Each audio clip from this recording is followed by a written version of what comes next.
നമ്മൾ ഈ ജീവിതം ഒരു കാത്തിരിപ്പായി തോന്നിയിട്ടുണ്ട്. മുട്ടിലഴിഞ്ഞ് നടക്കുന്ന പ്രായത്തിൽ നടക്കാനുള്ള കാത്തിരിപ്പ്, സ്ലീപ്പ് പെൻസിലിൽ നിന്നും പെന്നിലേക്കുള്ള കാത്തിരിപ്പ്, പുസ്തകത്തിൻ്റെ അവസാനത്തെ താളെഴുത്തുമ്പോൾ പുതിയ പുസ്തകത്തിൻ്റെ വലതുവശത്ത് എഴുതാനുള്ള ഒരു കാത്തിരിപ്പ്, സ്കൂൾ ബെല്ലിൻ്റെ അവസാനത്തെ മണിയടിക്കുമ്പോൾ വീട്ടിലേക്ക് ഓടാനുള്ള കാത്തിരിപ്പ്. പിന്നീട് 20കളിൽ എത്തുമ്പോൾ ഈ കാത്തിരിപ്പിൻ്റെ ഒക്കെ ലെവൽ കുറച്ച് മാറാണ്. പഠിച്ച ജീവിതത്തിൽ എന്തെങ്കിലും ആയിത്തീരാനുള്ള കാത്തിരിപ്പായി. പിന്നെ പ്രണയം തലക്ക് പിടിച്ച് നടക്കുന്ന പ്രായത്തിൽ വാലന്റൈൻസ് ഡേക്കുള്ള കാത്തിരിപ്പായി.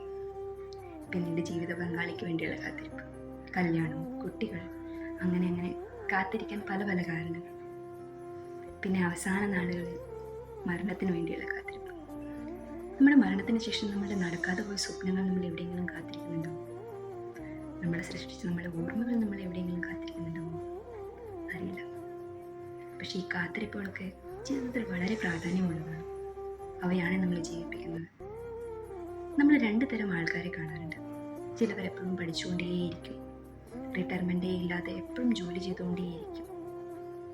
ചിലവർ വിചാരിക്കും ഇത്രയൊക്കെ മതി, ഇങ്ങനെയൊക്കെ അങ്ങ് ജീവിച്ചു പോയാൽ മതി. ഈ ആദ്യത്തെ വിഭാഗം ആൾക്കാരെ നമ്മൾ ജീവിതത്തോട് ആർത്തിയുള്ളവരെന്ന് വിളിക്കും. പക്ഷെ അവരാണ് ശരിക്കും ജീവിക്കുന്നത്.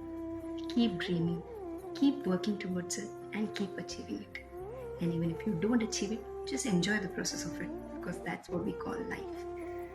ഒരുപാട് പേരിൽ നിന്നും കുറച്ച് പേർക്ക് മാത്രം കിട്ടുന്ന ഭാഗ്യമാണ് ജീവിതം എന്ന് വിശ്വസിക്കുന്നവരാണ് ഞാൻ. അതുകൊണ്ട് തന്നെ ഈ ജീവിതത്തിൽ എന്തൊക്കെ നേടിയെടുക്കാൻ പറ്റുമോ അതൊക്കെ നേടിയെടുക്കണം.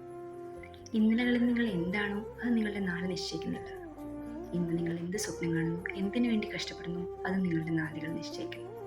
And I believe that we deserve whatever we dream. Wishing you all a happy life.